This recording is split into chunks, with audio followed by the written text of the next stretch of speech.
Assalamualaikum warahmatullahi wabarakatuh. Saya Alfiana Rosya. Dalam rangka untuk memenuhi tugas ujian akhir semester mata kuliah wawancara dan observasi dengan dosen pengampu Ibu Gunarti MPD, saya akan melakukan wawancara pada hari ini, hari Minggu, tanggal 5 Januari 2025. Sebelumnya, di hari Sabtu, tanggal 4 Januari 2025, saya sudah melakukan observasi secara langsung. Saya mengamati kegiatan yang dilakukan oleh narasumber saya seharian.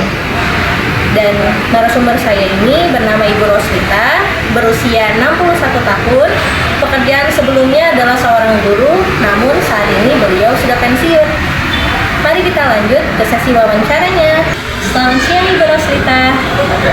Sesuai dengan kesepakatan yang sudah kita sepakati kemarin, hari ini saya akan melakukan wawancara dengan Ibu. Wawancaranya wawancara ringan ya Bu. Jadi saya akan menanyakan tentang gimana sih perasaan Ibu setelah pensiun.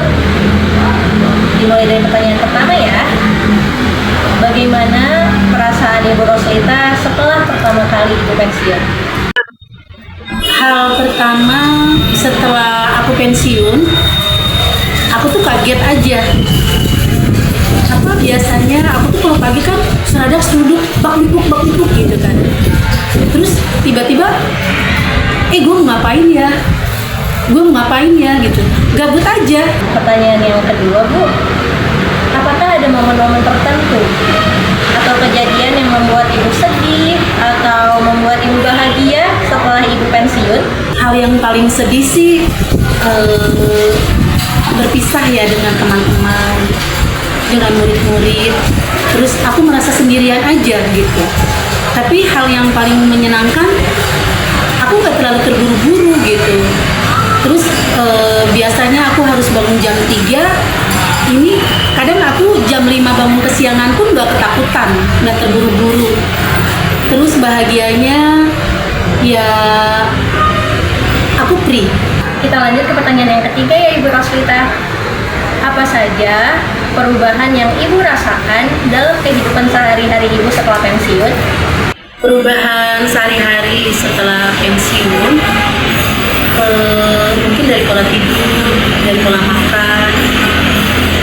Kalau biasanya aku itu makan cuma sarapan aja pagi-pagi, terus nanti ketemu lagi makan siang setelah aku di sekolah. Tapi setelah aku pensiun, aku tuh dikit-dikit lapar makan, akhirnya badanku gemuk gitu kan. Kata dokter aku naik 7 kilo. Kalau dari pola tidur, biasanya aku jam 8 udah ngantuk, terus aku tidur karena paginya aku aktivitas. Ini kadang jam 11 aku nonton sinetron, belum ngantuk. Jam 12 juga aku belum ngantuk. Akhirnya aku tuh ngantuk-ngantuknya sekitar jam 2 malam karena aku kelelahan. Akhirnya aku ketiduran dan akhirnya aku tertidur gitu.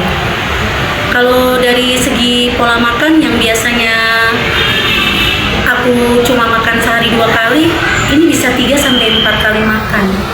Jadi perubahan itu dari bentuk tubuh, terus dari pola tidur, pokoknya banyak sekali perubahan setelah aku tuh pensiun. Pertanyaan keempat, apakah pola tidur, pola makan, dan aktivitas sehari-hari Ibu berubah setelah Ibu pensiun? Bener banget tuh Mbak, secara otomatis ya, pola makan, pola tidur, itu akan berubah.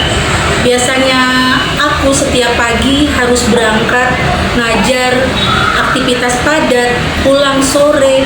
Ini kan aku merasa gabut. Terus apa ya yang aku lakuin? Akhirnya aku hampir seminggu 3 kali, bahkan tiap hari aku pergi ke rumah putri aku dan aku jagain cucu aku. Aku lihat dia bermain, aku lihat dia makan. Cuma itu aja yang bisa membuat aku itu ibarat kata nggak terlalu sedih ya ketika aku pensiun, dan waktu itu nggak begitu terasa. Pertanyaan kelima, apa yang Ibu lakukan untuk mengisi waktu luang setelah Ibu pensiun?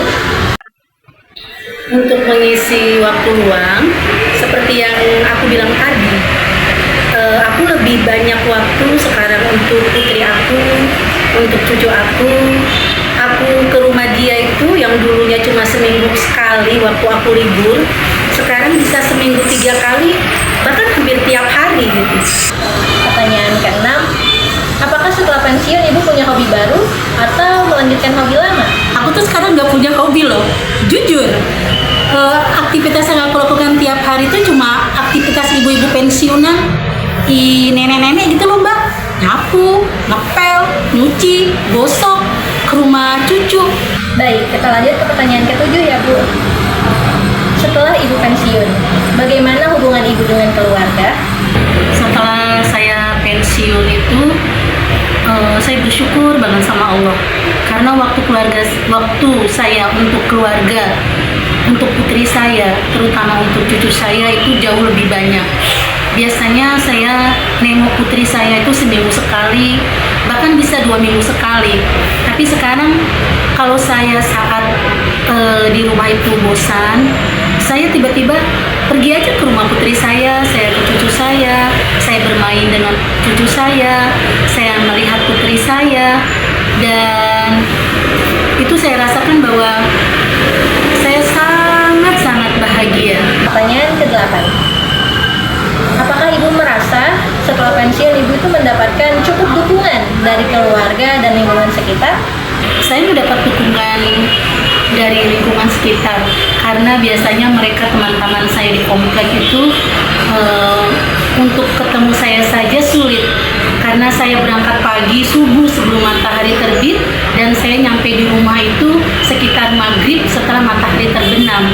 Tapi setelah saya pensiun mereka senang saya bisa ikut arisan RT, saya bisa ngaji seminggu 2 kali di Masjid Darul Arkom tempat kompleks saya, dan saya juga bisa ikut senam setiap seminggu 2 kali bisa ngaji ke masjid-masjid luar seperti Masjid Auri atau di Masjid Atawadi.